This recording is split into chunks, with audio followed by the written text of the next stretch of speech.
வாழ்க வளமுடன். குரு வாழ்க, குருவே துணை. மனசை கட்டுப்படுத்துறதுக்கு, மனசை அமையப்படுத்துறதுக்கு தியானம் செய்கிறோம். 2 நண்பர்கள் சேர்றாங்க.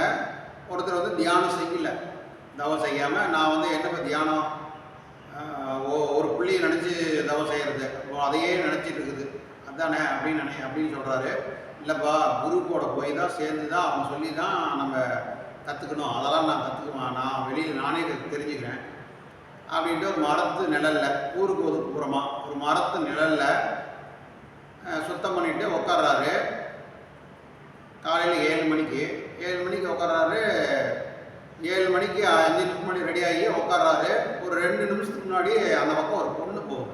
அந்த பக்கம் ஒத்தையடி பாதையில் ஒரு நடனப்பள்ளி இருக்குது, அதில் போகுது. பார்த்துட்டு என்னடா இது பொண்ணு போகுது, என்ன எதுக்கு போகுது, எந்த ஊர் என்ன எதுன்னு நினப்பு வருது. என்னென்ன தவம் செய்யலான்னு வந்தோம்னா இதுக்கு ஒரு பெரிய தொந்தரவாக இருக்குது அப்படின்ட்டு அன்றைக்கி தவம் செஞ்சிட்றாரு. செஞ்சுட்டு அடுத்த நாள் வரப்ப சரி நம்ம கண்ணில் பார்க்கறதுனால தான் நம்மளுக்கு கான்சன்ட்ரேஷன் அவுட் ஆகும் அப்படின்ட்டு கண்ணை துணியை வச்சு கட்டிக்கிறாரு. அடுத்த நாள்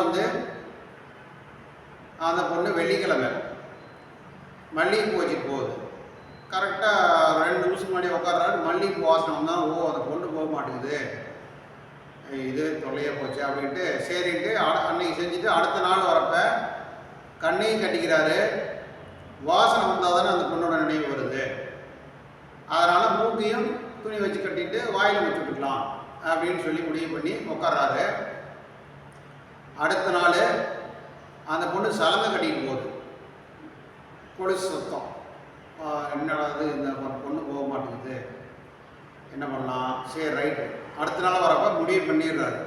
கண்ணு பார்க்கறனால தவம் கலையுது, வாசனையான ஒரு மூக்கு சுவாசத்தால் தவம் கலையுது, காது சத்த ஓசையினால் தவம் கலையுது.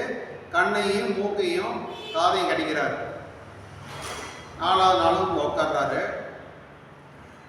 6:50க்கு 55 உட்காராரு. 56, 57, 58, 59, 60, 7 மணி ஆகுது. 60 செகண்ட். 7 மணி ஆனோடனே ஒரு மனசு நினச்சிதான் இந்நேரம் அந்த பொண்ணை போயிட்டுருக்கோம். இந்த மனசை எந்த துணி வச்சு கட்டுறது? அதனால் மனதை அடக்கணும், அமைதிப்படுத்தணும் அப்படின்னா தவம் தான் சிறந்த, தலை சிறந்த வழி தவம் தான். ஓகே, வாழ்க வளமுடன்.